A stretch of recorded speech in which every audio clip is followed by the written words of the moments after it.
Mrs. I'm Lavrenteva? Yes, Can I'm you sorry. hear us? Ah, okay. You can hear me, yes? Yes, we can hear you, yes. Yes, of course. And Thank you so much. Could you open your camera? Or is it possible? My camera is open Yes, because I see can you. see. Can see. Okay. Can Fine, see, fine. yes. Fine, okay. Thank you so much. Thank you. So I repeat your topic, Mrs. Lavrenteva. Your topic is about the question of similarity of the medieval churches of Mount Athos and the Church of the Holy Sepulchre in Jerusalem. Please, can you? Mount Athos and Jerusalem are two centers of the Christian world, closely connected by many spiritual and historical events, as well as pilgrimage routes and trade relations. Indeed, there is no evidence of architectural crossing between medieval Athos and Jerusalem. In fact, they are two individual, separate, and independent architectural centers. It cannot be denied that nowadays, just as before, many Jerusalemites go on pilgrimage to Mount Athos, where they are studied different skills and afterwards back to Jerusalem.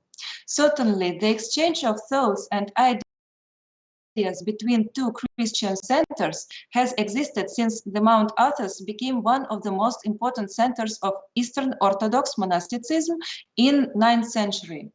And for example, it is known that in the later 10th and at the beginning of 11th century, when Palestine was under Fatimid control, for the reason to reach the Mount Athos and Jerusalem, the Byzantine monks took the land route, avoiding the sea area. So talking about the Athonite church type, at the beginning, it should be said that the main ideas which I will talk about belong to Greek modern scholars, Stavros Mamaloukos and Anastasios Stantzis. First of all, I would like to emphasize the description of medieval churches of Mount Athos made by Stavros Mamaloukos, who said that, quotation, most of Athonite type churches are not individual buildings, but entire building complexes with frequently very perplexed building history. The same situation we can see with the Church of the Holy Sepulchre as the result of the historical process. The only one striking difference between architectural outer appearance of churches of these two regions, Mount Athos and Jerusalem, is the question of the squares. I mean open areas that provides outer standpoint of view when the beholder can observe the whole building at once. In case of the Church of the Holy Sepulchre, such standpoint is impossible. Nobody can see the walls of the church because they are hidden behind convent chapels and buildings. According to Mamaloukos, the so-called Athonite church type is defined as domed cross in square church, composite 4-column type with lateral apses and 2-story narthex. As the prime example, one can see the Catholicon of Vatopedi Monastery. The Catholica of the great Lavra, Vatopedi, and Iveron Monastery are the oldest examples of the Athonite type churches with apses at the edges of the transversal cross arms and a double narthex, in front of which there is an exanarthex in the form of an open portico with the chapels on each side and the second story called catechumena. According to Stavros Mamaloukos, primarily this type of church was formed in Constantinople or in the area under its influence, and afterwards its architectural plan was applied on Athos. Different architectural process happened in Holy Land, in Jerusalem, especially in case of the Church of the Holy Sepulchre. So the Church of the Holy Sepulchre is located in the center of the old city Jerusalem, stands in the site of the crucifixion and the tomb of Christ, is surrounded by conventional buildings of various Christian denominations, and is intended for round-the-clock services in the Holy Golgotha and the Holy Sepulchre. So everything that we can see around the Church of the Holy Sepulchre is monasteries of different Christian communities. So its asymmetrical plan is unique and has no analogues in world architecture. Its spatial composition is also unusual. It consists of two mutually subordinate volumes. The western zone of the church represents the rotunda. The eastern one represents the domed basilica. These two terms, rotunda and basilica, are conditional and derived from the historiography of the architectural history of the shrine. On the east side, the church is connected with the underground chapel of St. Elena. Its dome is above the ground level of the Ethiopian monastery courtyard. The architectural history of the church is complicated. During archaeological excavations, Virgilio Corbo and Charles Coanon identified the cultural layer of the 2nd century. So here you can see the remains. Researchers attributed the ancient foundation to the pagan temple built here before the Church of the Holy Sepulchre. We know very little about it, and constructions of the temple, just like this, are totally hypothetical.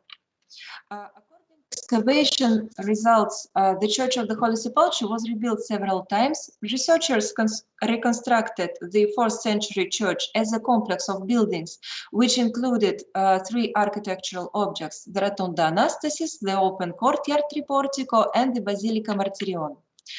Scholars believed that in the 11th century, the basilica was destroyed and the church complex consisted only of the rotunda and the courtyard. And scholars absolutely sure that only in 12th century, the rotunda was expanded to a huge church by joining the domed basilica from the east side. The space of this basilica included the fragments of early edifices. Thus, in such new rebuilt form, the Church of the Holy Sepulchre has survived to nowadays. And I think in addition, it should be said that the medieval church was severely damaged during the fire in 1808 and was partially changed during 2 extensive restoration works in 1810s and 1960s. During the last restoration, many of architectural order elements were replaced with copies, which fact has not been recorded anywhere in scholar literature. Thus, for example, the southern gallery support near Stone of Unction was replaced. Its double pillar, installed by Greek architect Nikolaos Komnenos, was replaced by a double column. The 2-story arcade of the Rotunda Anastasis was also rebuilt. Komnenos reconstructed a system of pilasters, but during the last restoration, it was renewed and pilasters were replaced by 2-story arcade. The reconstruction of the 11th century church is not confirmed with archaeological evidence. It is known, according to Ioan Skilica, that Byzantium emperors Romanos Argyros, Mikhail Paphlagon, and Konstantinos Monomachos support the restoration of the Church of the Holy Sepulchre in 11th century. There are a couple of written sources where one can find the mention of the building with walls on that place where modern scholars reconstructing the open courtyard.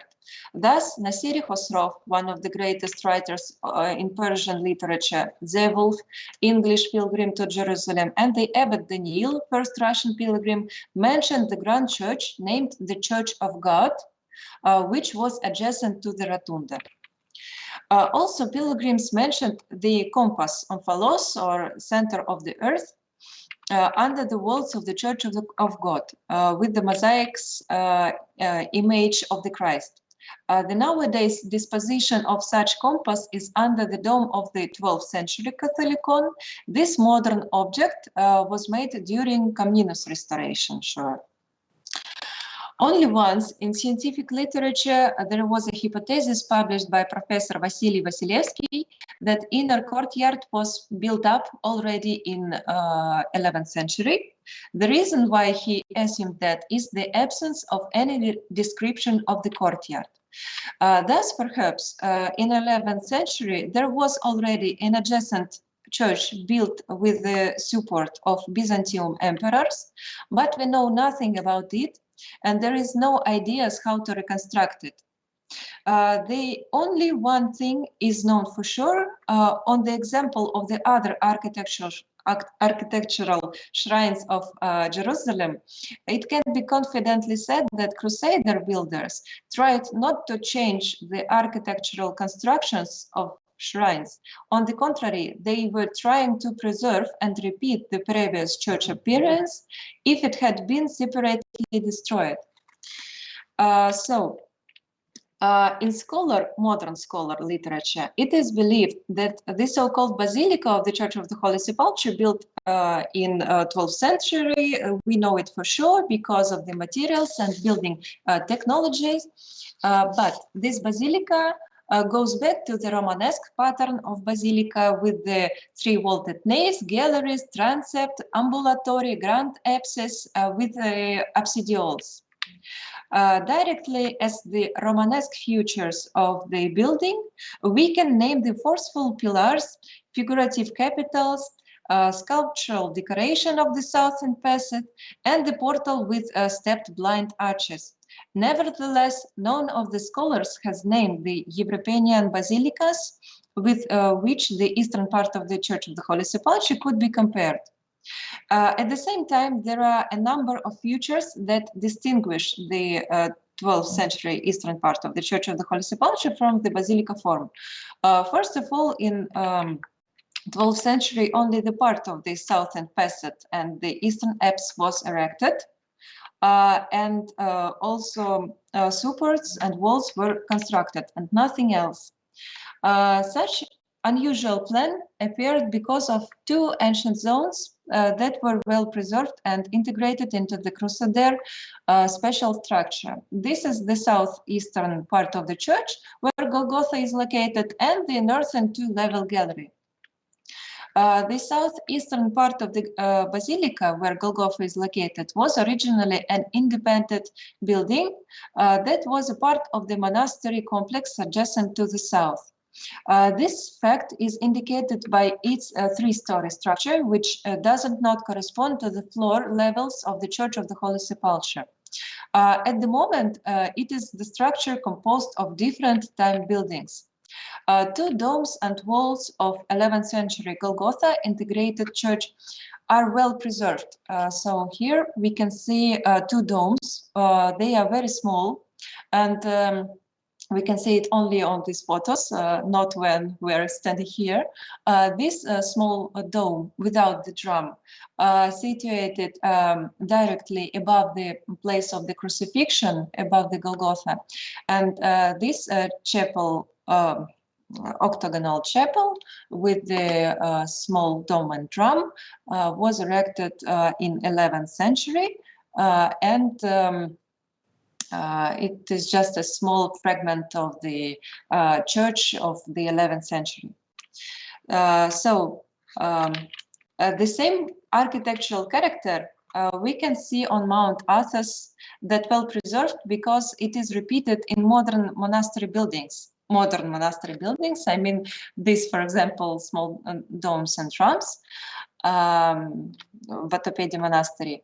And here I would like to pay your attention on the similarity of the practice of using the Byzantine drum and dome in Athenic and Jerusalem architecture.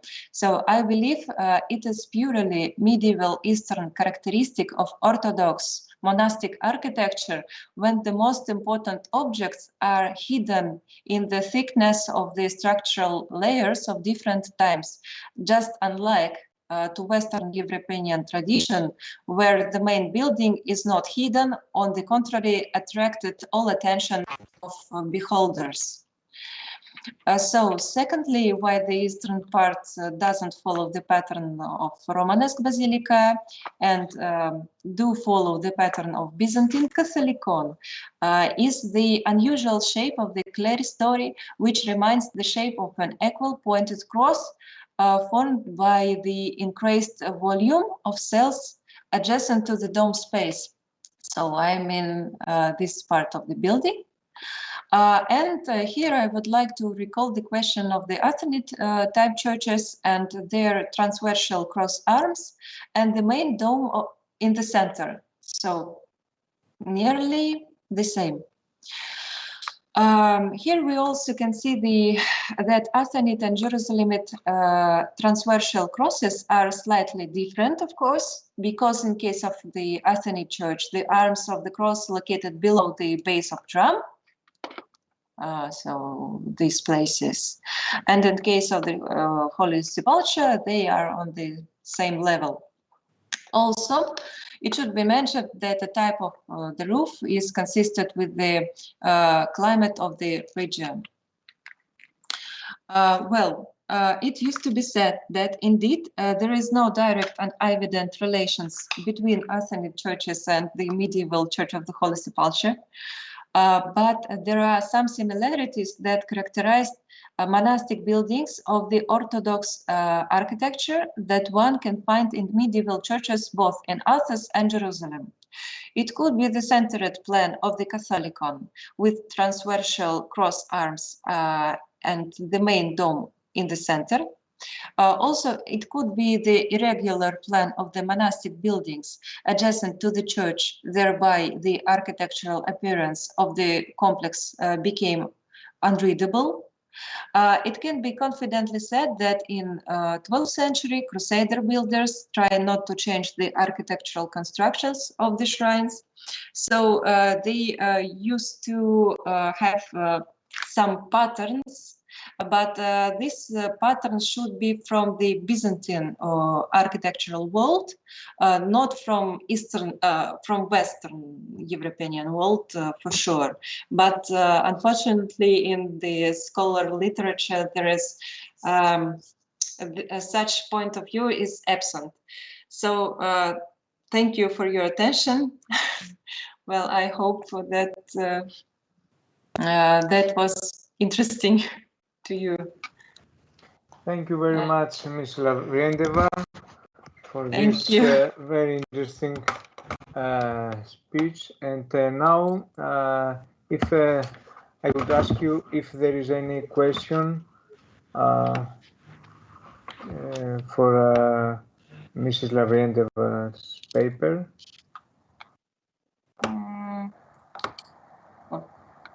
Is there any from the Mr. Christofoidis?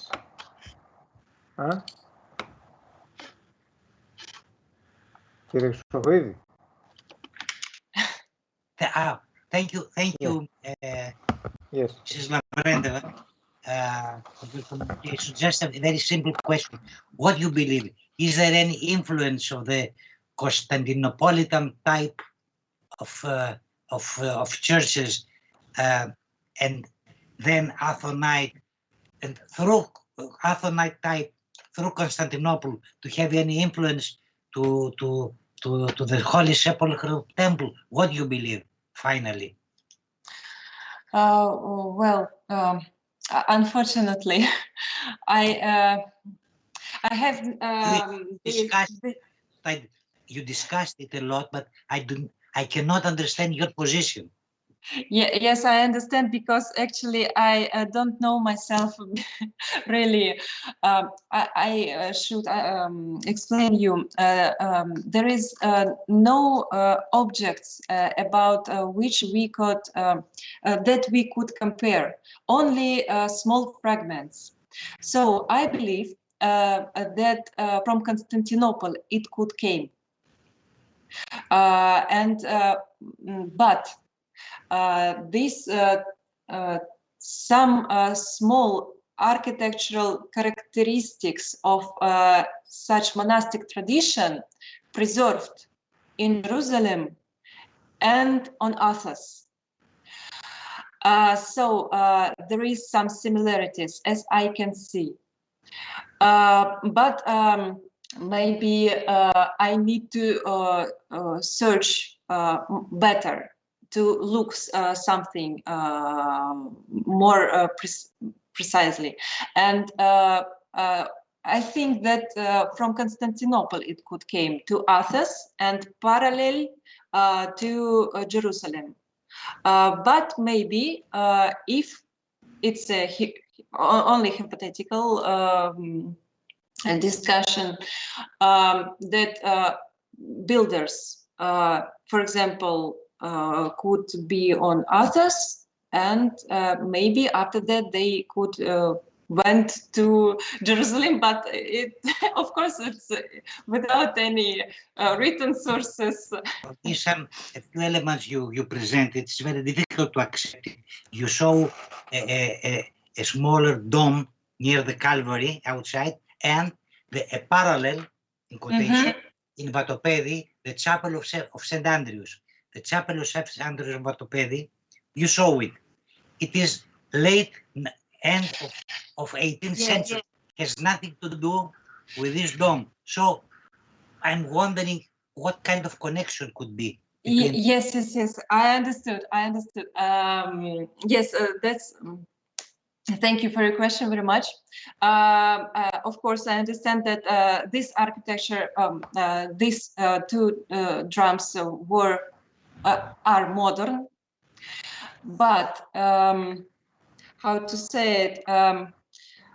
The tradition is preserved, so it still exists. I mean that of course it is not the direct connection, but so the repeating of some architectural members.